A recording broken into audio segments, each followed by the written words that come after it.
সবার ছেলে বেড়াচ্ছে, আমার ছেলে নাই, কোথায় নেই কোথায় আছে আমি তো দেখি না। ছেলে হারা মনে খুব দুঃখ পাই, আল্লাহর কাছে দোয়া করি, হে আল্লাহ আমার ছেলে যদি ভালো লোকের হাতে থাকে আল্লাহ তুমি হেফাজত করিয়া রাখিও। নিখোঁজ হয়ে 1 বছর নয় 2 বছর নয় কেটে গেছে সাদিকুলের 17টি বছর। তার পরিবার বিভিন্ন জায়গায় খোঁজ করলেও সন্ধান মেলেনি কোনো জায়গায়। কিন্তু 17 বছর পর ঘরের ছেলে ফিরে আসলো ঘরে। নিখোঁজের 17 বছর পর দিনাজপুরের বীরগঞ্জ উপজেলার সাতর ইউনিয়নের দলুয়া গ্রামের আকবর আলীর বড় ছেলে সাদিকুল ইসলাম ফিরে এসেছেন তার পরিবারের কাছে।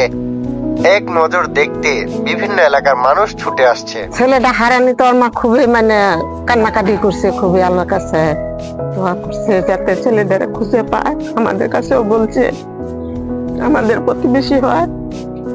আমার ছোট ভাইয়ের জন্য অনেক কান্নাকাটি করছি, যখন হারিয়ে যায় খোঁজাখুঁজি করার পরও পাই নাই, খুব অনেক দুঃখ করে কষ্ট পাই। আল্লাহর কাছে ফরিয়াদ জানাই যাতে আমার ভাই ফিরে আসে।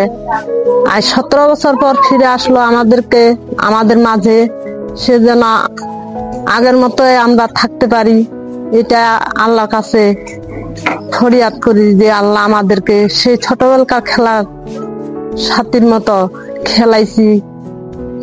ভাইয়ের সাথে স্কুলে আমার ভাই সাইকেলে করে নিয়ে যেত, ওগুলা শুধু আমার মনে পড়তো আর কান্না আসতো। এখন আমার ভাইকে পাইছি, সব খুব শান্তি লাগতেছে।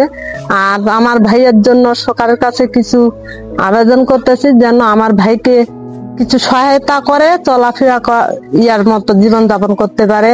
আমার চার মামার মধ্যে এক মামা হারিয়ে গেছিল আমার জন্মের আগেই, তবে আমি খুব দুঃখ পেয়েছিলাম। এখন আমার মামা এই 6-7 দিন আগে আসলো, আমি দেখতে আসছি, আমার খুব এখন ভালো লাগছে। বাড়ি হাতে পালাই গেছে, আমরা তো জানি না কিভাবে পালাইলো, কিভাবে কোথায় যায় থাকিল, আমরা খুঁজছি পাই নেই। সরকার থাকে পুলিশ আসিয়া বলল আমার বৌমাকে, বলে এই বাড়ি কার, বলে এই বাড়ি আমার, নাম কি, তার নাম বললো। তারপর এই বাড়ি ছেলে কি পালাইছে, বলে হ্যাঁ পালাইছে, নাই নেই নিখোঁজ। এটা আমাকে ডাকাইলো, ডাকা হেনে বুঝছিল তোমার ছেলে কয়জন, আমার ছেলে 4টা ছেলে 1টা মেয়ে। এগুলা শোনার পরে বলে না খালা তোমার ছেলে আছে ইন্ডিয়াতে, আমার মতন লোক সরকারি লোকের মাধ্যমে তোমার ছেলে তোমার হাতে আনে দিবে। মনের ভিতর কান্না আসে, বলল মনে মনে আর কি ধৈর্য ধরে না, সবার ছেলে বেড়াচ্ছে, আমার ছেলে নাই, কোথায় নেই কোথায় আছে আমি তো দেখি না। আমার মতো মা ছেলে হারা মনে খুব দুঃখ পাই, আল্লাহর কাছে দোয়া করি, বেনা ফুলের ওইখানে আনে দিয়ে আমার হাতে তুলে দিল। এরই মধ্যে কালো চুলে পাক ধরেছে, চেহারায় ধরেছে বয়সের ছাপ। পরিবার ও স্বজনদের কাছে সাদিকুলের এই ফিরে আসা এক অবিশ্বাস্য স্বপ্নের মতো। তার নিখোঁজ হওয়ার গল্পটি যেমন বেদনাদায়ক, তেমনি ফিরে আসার ঘটনাটি আনন্দে ভাসাচ্ছে পুরো গ্রামবাসীকে। পরিবার সূত্রে জানা যায় 2007 সালে নিখোঁজ হন সাদিকুল ইসলাম। এরপর 2015 সালের 11 জুলাই থেকে 9 বছর ভারতের কলকাতার একটি মানসিক হাসপাতালে চিকিৎসাধীন ছিলেন। 24 ডিসেম্বর বেনাপোল স্থলবন্দর দিয়ে বাংলাদেশে আসেন তিনি। কিন্তু 8 মাস পূর্বে বীরগঞ্জ থানার মাধ্যমে জানতে পারে সাদিকুল ইসলাম ভারতে একটি হাসপাতালে চিকিৎসাধীন রয়েছেন। অবশেষে 2 দেশের সরকারি বেসরকারি প্রচেষ্টার ফলে 25 ডিসেম্বর সাদিকুল নিজ বাড়িতে ফিরে আসেন। 2000 সালের দিকে বিয়ে করেন এই সাদিকুল। বিয়ের পর বছরখানেক পর ছেলে সন্তানের বাবা হন তিনি।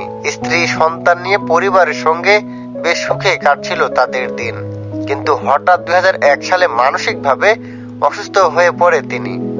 এই পরিস্থিতিতে স্ত্রী 2 বছরের সন্তানকে নিয়ে তাকে ছেড়ে চলে যায় বাবার বাড়ি। সেই স্ত্রীর অন্যত্রে বিয়ে হয়েছে বলে জানা গেছে। উনি 2007 সালে বাড়ি থেকে নিখোঁজ হয়ে গেছে, ওই হাসপাতালে পৌঁছায় দিয়ে ভর্তি করে দিয়েছে কলকাতায়। সুস্থ হওয়ার পরে আর কি 4 মাস 5 মাস পরে টাকা পয়সা কিছু ছিল না। ছোট কোম্পানি আছে, কোম্পানিতে কাজ করতাম, কাজ করে আমার সময় চলে গেছে 11 বছর মতো। বাড়ির থানা স্টেশন এগুলো সব দেওয়া ছিল, ওরা যোগাযোগ করে আর কি খুঁজে পায়, তখন ভাই গেছিল, ভাই নিয়ে এসে